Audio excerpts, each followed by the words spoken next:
Hello students, welcome to session 4 on coordinate geometry. In the previous session we have seen section formula. Section formula हमने देखा था. Now in this session we are going to solve the exercise based on section formula. So I have taken question number 2 from exercise 7.2. तो question है, find the coordinates of point of trisection of the line segment joining the points 4, -1 and -2, -3. तो एक line segment यहां बना लेता हूं मैं. This is the line segment AB. The points given are 4, -1 and -2, -3. Now what your question says is find the coordinates of point of trisection. आपका question क्या बोल रहा है? Find the coordinates of point of trisection. Trisection यानी इस segment के तीन टुकड़े कर दिए जाएं. ट्राइसेक्ट तो तीनों पार्ट्स इक्वल हो, उस केस में कोऑर्डिनेट निकालना है. तो यहां मैं इसके अगर तीन पार्ट रफली अगर डिवाइड करूं तो ये तीनों इक्वल हो जाएंगे. 1, 2, 3. तो suppose this point is P, this point is Q. Now I have to find out the coordinates of the point P and Q. As this is a case of trisection, so ratio क्या हो जाएगा? ये 1, 1, 1 होगा, क्योंकि सभी equal होंगे तभी ये केस ऑफ ट्राइसेक्शन होगा. सो सॉल्यूशन में let the points P and Q trisect the line segment AB.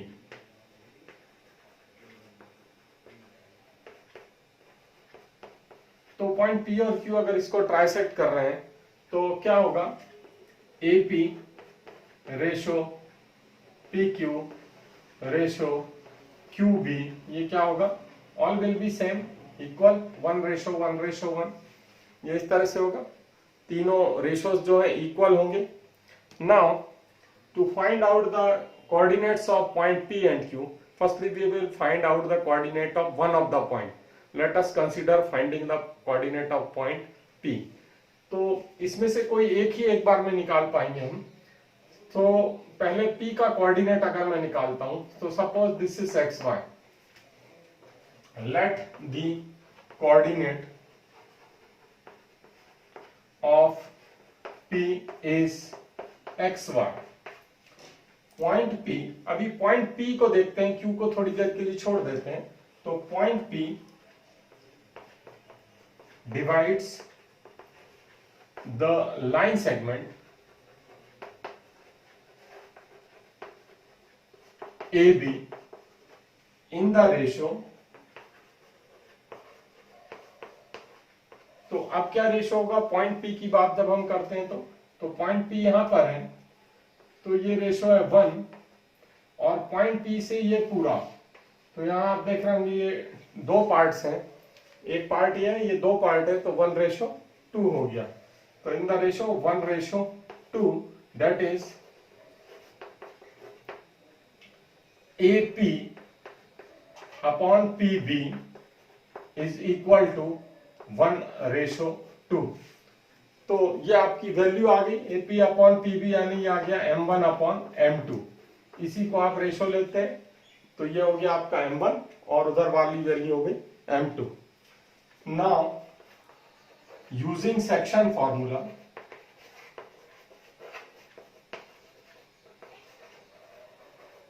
तो सेक्शन फॉर्मूला का यूज करते हैं.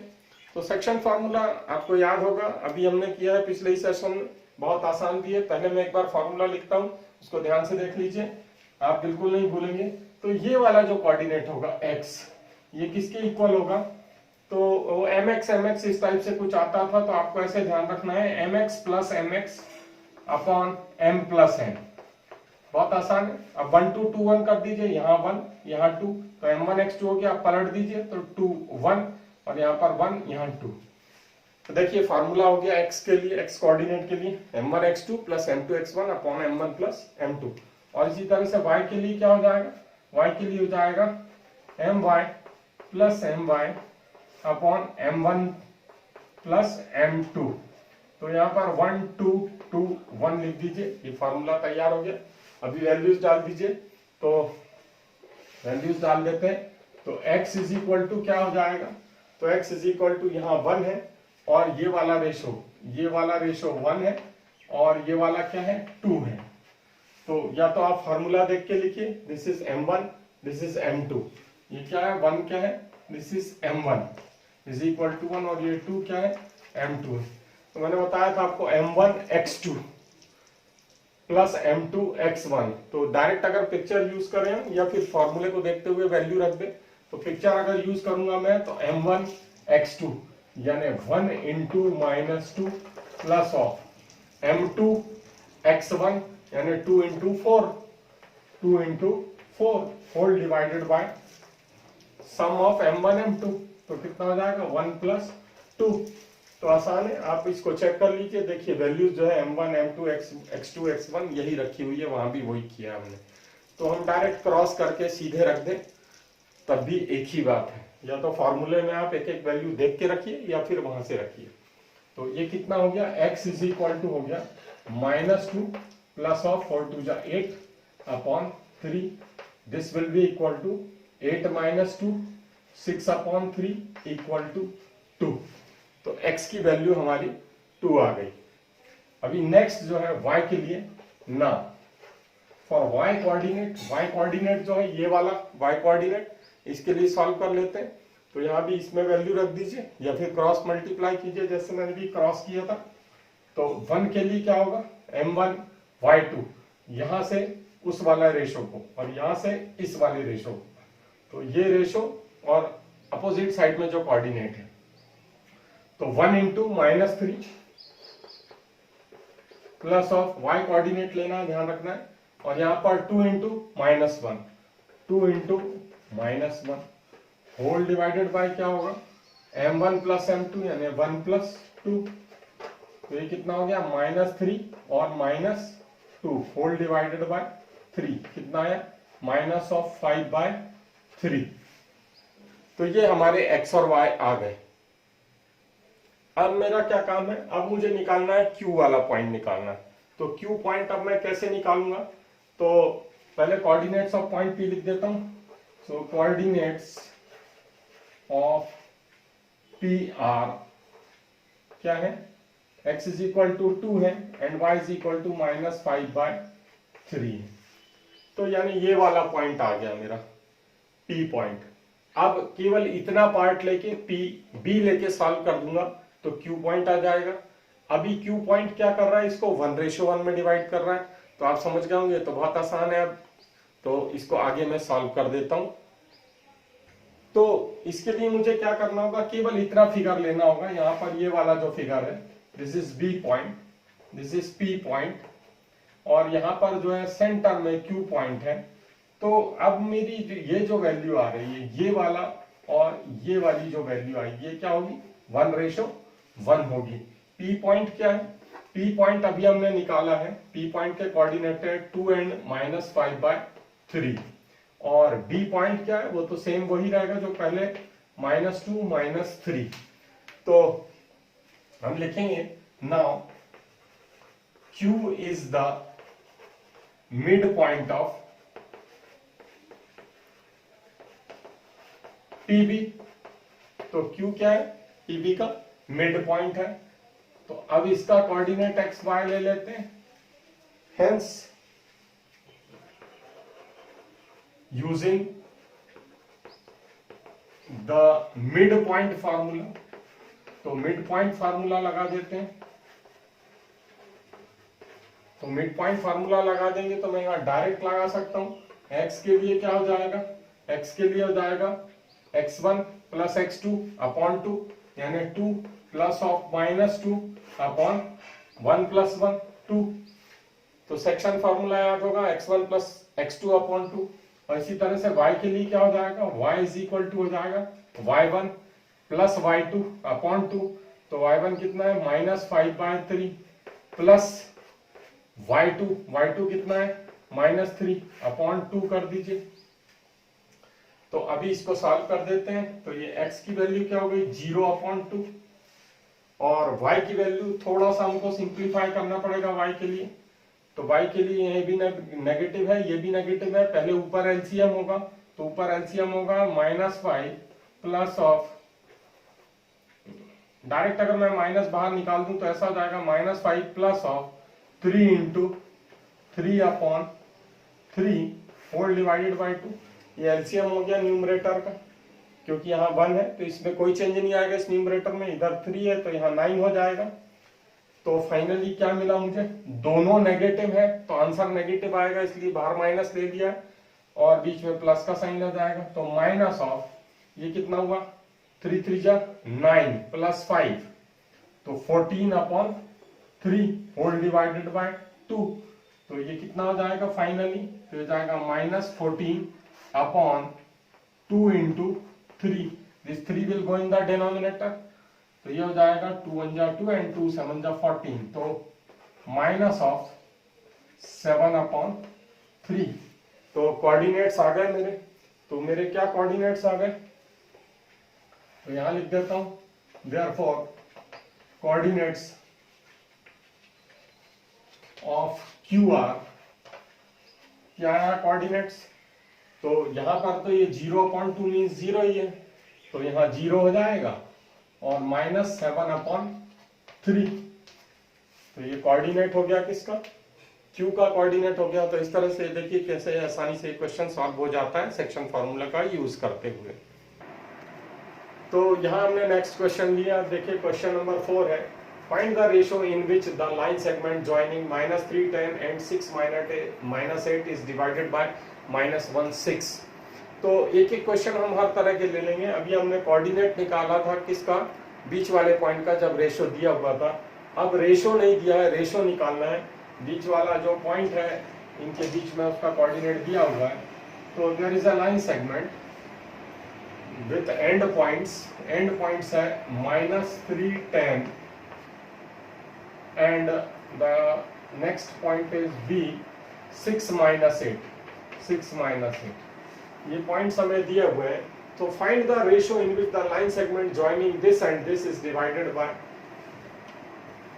-1 6। तो P पॉइंट हमारा दिया हुआ है, तो दिस P पॉइंट इज -1 6। अभी तक हम इस P पॉइंट को निकाल रहे थे, हम निकालने जाते थे कि P पॉइंट क्या है। तो अब क्या करेंगे, अभी यहाँ रेशो नहीं दिया है, तो अब आपको दो अननोन वेरिएबल नहीं लेना है, नहीं तो ये क्या होगा, उसको सॉल्व करने में प्रॉब्लम होगी आपको।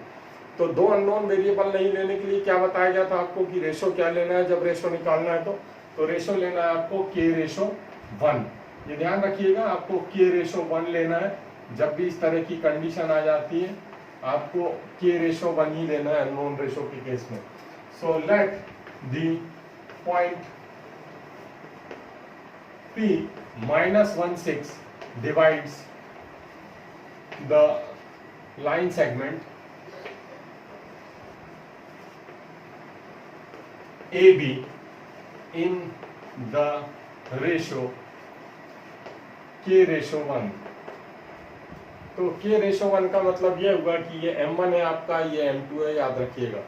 सो this is nothing but equal to M1/M2। तो बात वही है, लेकिन K/1 लेना है हम। तो आगे सॉल्व कर देते हैं इसको। So using section formula, hence therefore by section formula,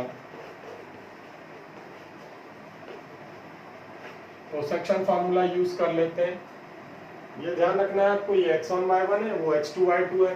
तो ये लिख देता हूं मैं, यहाँ x1 y1 है, इधर क्या है, ये x2 y2 है, और ये क्या है पॉइंट, ये है xy पॉइंट है, और ये क्या है रेशो, ये M1 है और इधर M2 है। तो सारा कुछ मैंने फिगर में लिख दिया। अगर फार्मूला यूज करते हुए आप काम करते हैं तो हम यहाँ पर बिगर फार्मूला यूज किए, डायरेक्ट भी क्रॉस करके जिस तरह से लिखते हैं वैसे सीधे भी लिख सकते थे फार्मूला, अगर हमें यूज नहीं करना है तो यहाँ या तो आप फार्मूला यूज कर लीजिए या डायरेक्ट रख दीजिए। तो फार्मूला वही है आपका जो पहले था। तो x की value is equal to M1 x2 plus M2 x1 upon M1 plus m2 and y is equal to, बिल्कुल यहाँ पर y रिप्लेस कर दिए, जैसा है वैसा का वैसे ही रहेगा।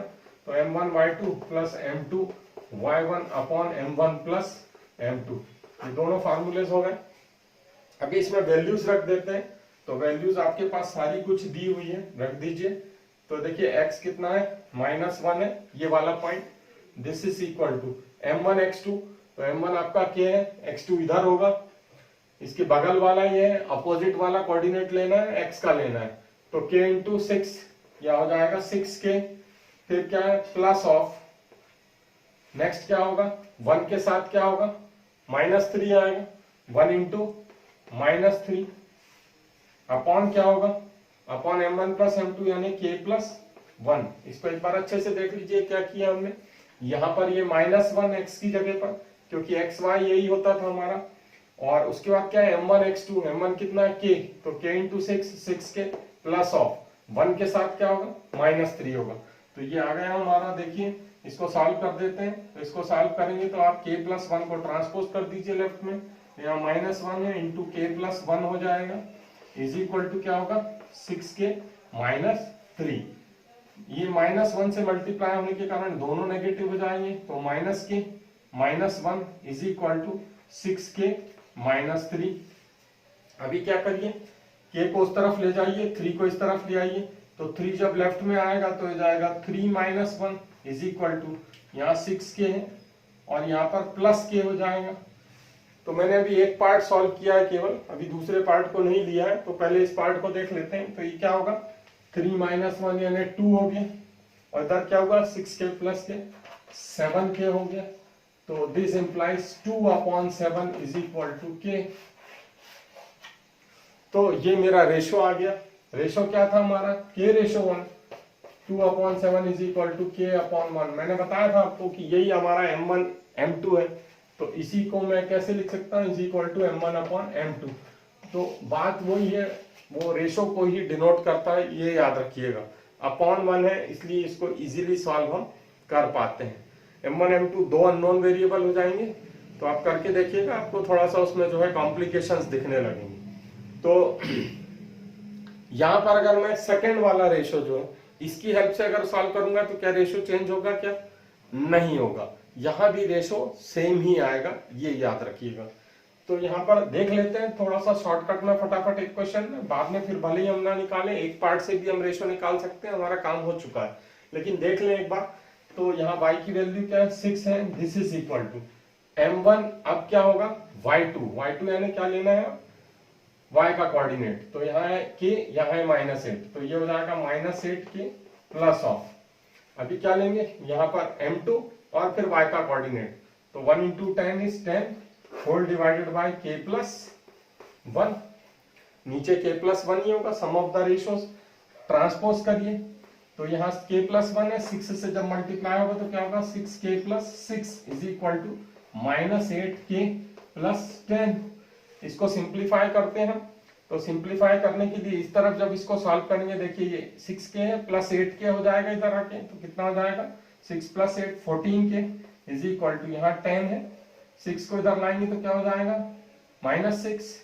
तो यहाँ पर क्या जाएगा फाइनली, यहाँ जाएगा 10 - 6 4, और ये 14 को ट्रांसपोज कर देता हूं तो 4/14 इज इक्वल टू 2/7। तो रेशो देखिए वहां भी मेरा सेम वही आया था, 2/7 आया था, 2/7 ही रेशो आएगा, रेशो में कोई चेंज नहीं होगा। एक क्वेश्चन और देख लेते हैं। सो यहाँ मैंने जो है क्वेश्चन नंबर 8 लिया, if a and b are -2 and 2 4, -2 and 2 4 respectively, find the coordinates of point P। इस पॉइंट के कोऑर्डिनेट निकालना है, तो इसको xy ले लिया, such that AP is equal to 3/7 AB। तो given that P divides AB in the ratio such that AP is equal to 3/7 AB, या we can write AP upon AB is equal to 3/7। तो देख लीजिए, इसको बहुत आसान है ये। AP यानी मैं यहाँ पे एरो बना रहा हूं तो देखिए ये AP है और AB क्या है, ये AB है। तो AP जो है वो कितना है, 3 है और AB जो है 7 है। तो PB क्या होगा, यहीं से डिसाइड हो जाता है कि PB इक्वल टू 4 होगा। हम इसको निकाल चुके हैं काय में, सिमिलर ट्रायंगल्स में। तो बड़ी वाली साइड को ऊपर कर लीजिए तो ये हो जाएगा AB upon AP is equal to 7 upon 3। दोनों तरफ रेसिप्रोकल ले लिया, 1 माइनस कर दीजिए दोनों तरफ से, तो AB upon AP minus 1 is equal to 7 upon 3 minus 1 होगा। फाइनली क्या होगा ये, तो यहाँ एलसीएम ले लेंगे तो AB minus AP upon AP is equal to, right side में भी एलसीएम ले लीजिए तो 7 minus 3 upon 3। This finally gives, इससे क्या मिलेगा मुझे, AB माइनस AP। AB में से AP को माइनस किया तो क्या बचेगा, PB।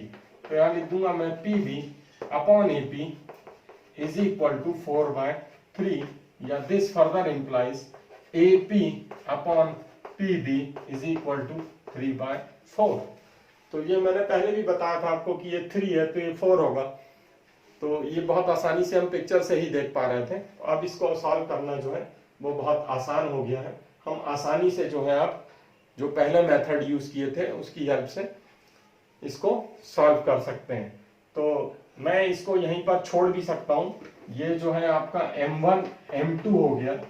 तो अभी यहाँ पर ये जो वैल्यू है ये 3 हो गई आपकी, ये वाली जो वैल्यू हो गई ये कितनी हो गई, ये 4 हो गई। तो अब हम इसको आसानी से सेक्शन फार्मूला यूज करके सॉल्व कर सकते हैं।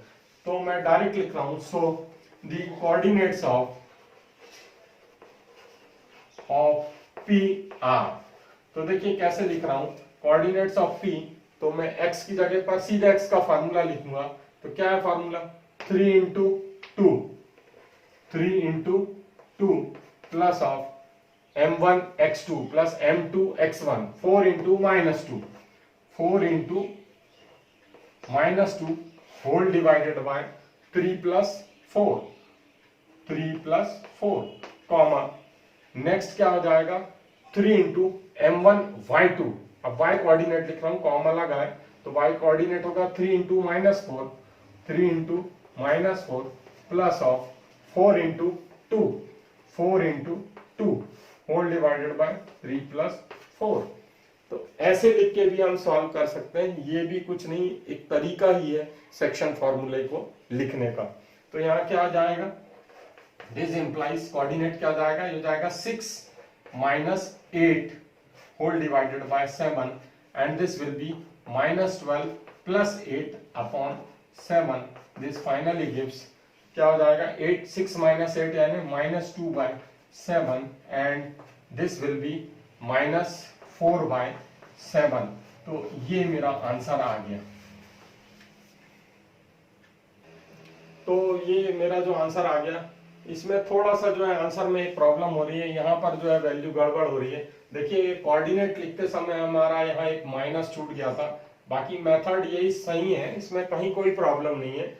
तो कहाँ गड़बड़ हुई, जब हमने ये वाली वैल्यू रखा, यहाँ पर -2 होता, 4 इंटू -2, बाकी सारा कुछ सही है, बाकी कहीं कोई प्रॉब्लम नहीं है। तो ये हो गया कितना, -12 -8, दिस विल बी -8। तो ये कितना होगा, -20/7। तो कई बार हो जाता है जल्दी में हम जो है साइन पर ध्यान नहीं दे पाते, तो ध्यान रखना है कि इस तरह की मिसिंग भी आपसे ना हो। यहाँ पर जो है सिंबल हमारा एक छोटा सा छूटने से हमारा आंसर जो है वो चेंज हो गया था। तो ये मेरा आंसर हो गया -2/7 -20/7। एक क्वेश्चन और देख लेते हैं। तो यहाँ मैंने क्वेश्चन नंबर 6 लिया है, ये भी अच्छा क्वेश्चन है।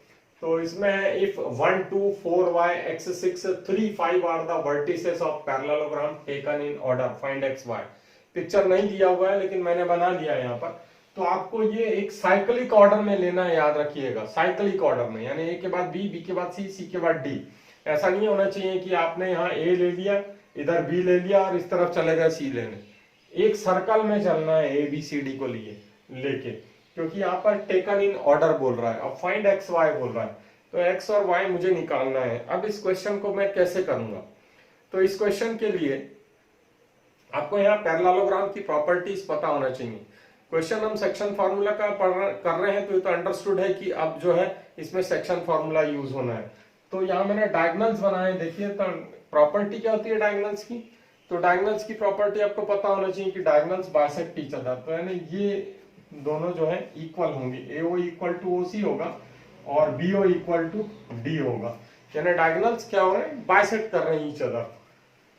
तो इसका मीनिंग क्या होगा, ये 1:1 है तो ये भी 1:1 ही होगा।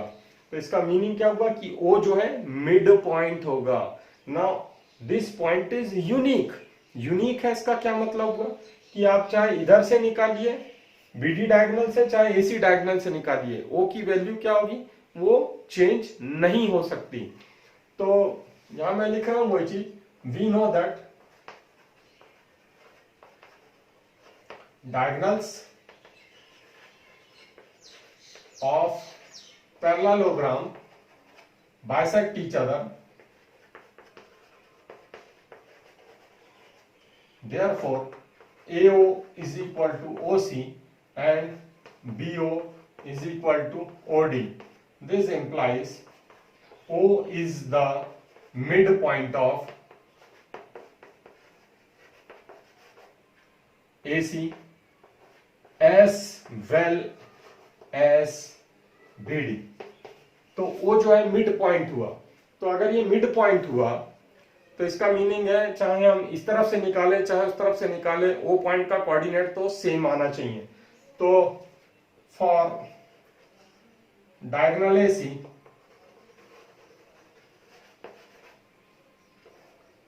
कोऑर्डिनेट ऑफ O इज, तो यहां पर कोऑर्डिनेट क्या हो जाएगा AC के लिए, तो यहां हो जाएगा देखिए x कोऑर्डिनेट जो है यहाँ x है, यहाँ 1 है, तो x प्लस 1/2 कॉमा और यहाँ पर क्या है 6 + 2, तो 6 + 2/2। इसी तरह से यहाँ पर दूसरा भी निकाल लेंगे, पहले इसको थोड़ा सा और सॉल्व कर देता हूँ। तो जाएगा x प्लस 1/2 और यहाँ पर जाएगा 6 + 8/2 यानी 4। तो ये पॉइंट आ गया, किसका पॉइंट आया, ये O का कोऑर्डिनेट आ गया। For diagonal,